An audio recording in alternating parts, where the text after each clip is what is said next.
Sir आजची जी वकिलांची press आहे ती कशा संदर्भात आहे? नमस्कार, मी ॲडव्होकेट रामराजे भोसले, पिंपरी चिंचवड ॲडव्होकेट बार असोसिएशनचा अध्यक्ष. आजची जी आपली प्रेस कॉन्फरन्स आहे ती आपल्या पिंपरी चिंचवडमधील मोशी येथील सेक्टर नंबर 14मधील 15 एकर भूखंड अलॉट झालेला आहे, त्यावरील न्यायसंकुल इमारतीच्या भूमिपूजनाच्या संदर्भातील आहे. दिनांक 3 मार्च 2024 रोजी सदर न्यायसंकुल इमारतीच्या भूमिपूजनाचा शुभारंभ करण्याचं आयोजन केलेलं आहे. त्यामध्ये 4 मजली, पहिल्या टप्प्यामध्ये 4 मजली इमारतीचं काम होणार आहे. त्यामध्ये 25 न्यायालय होणार आहेत.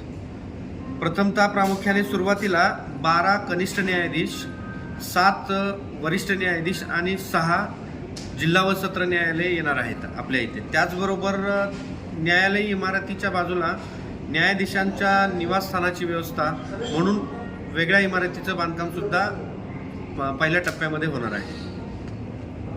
तिथे काही जसं म्हणतात न्यायालयासाठी तिथं निवासाचं स्थानाचं वगैरे केलेलं आहे, तर आपल्या वकिलांसाठी काही उपाययोजना वगैरे काही असं केलेलं आहे का तिथे? वकिलांसाठी सुद्धा स्वतंत्र चांगल्या सुसज्ज असे बार रूमची आयोजन केलेलं आहे.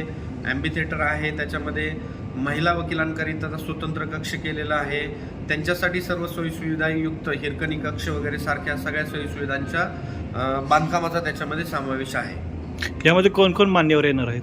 आता परवाच्या 3 तारखेच्या भूमिपूजनासाठी प्रामुख्याने सर्वोच्च न्यायालयातील न्यायाधीश माननीय न्यायमूर्ती अभय ओक साहेब आहेत, भूषण गवई साहेब आहेत आणि प्रसन्न वरळे साहेब आहेत. त्याचबरोबर उच्च न्यायालयातील 4 न्यायमूर्ती येणार आहेत. त्यामध्ये आपल्या डेरे मॅडम आहेत, संदीप मारणे सर आहेत, आरिफ डॉक्टर आहेत. हे असे साधारणपणे 7 ते 8 न्यायमूर्ती आपल्या भूमिपूजनाच्या उद्घाटनासाठी कन्फर्म येणार आहेत. त्याचबरोबर आपले जिल्हा न्यायाधीश महाजन साहेब आहेत आणि बाकी सर्व वकील बांधव सर्वजण उपस्थित आहेत. आपल्याला पिंपरी न्यायालयाला तालुका कोर्टाची मान्यता नाही आहे. जर एखाद्या गावातलं एक वस्तीवर घर असतं, तशा प्रकारे पुण्यापासून आपल्याला लांब पडत होतं, म्हणून पुण्यातलंच अलाइट कोर्ट म्हणून पिंपरी न्यायालयाकडे पाहिलं जातं आणि त्याला तशी कायदेशीर मान्यता आहे. त्याच्यामुळं तालुका कोर्ट असतं तर तालुका कोर्टला सर्व न्यायालयाचं वेगळं प्रपोजल असतं, वेगळं फंडिंग असतं. पण आज आपण पुणे न्यायालयाच्या अंडर असल्यामुळं पुण्यात काय जर बजेटमध्ये उरलं तर ते पिंपरीला देण्यात येतं. अशा परिस्थितीमध्ये जर आपल्याला नवीन न्यायालय पाहिजे असेल तर लॉ कमिशनच्या रिपोर्टनुसार तसे पाहिलं तर 500 खटल्यांच्या पाठीमागे एक न्यायाधीश पाहिजे.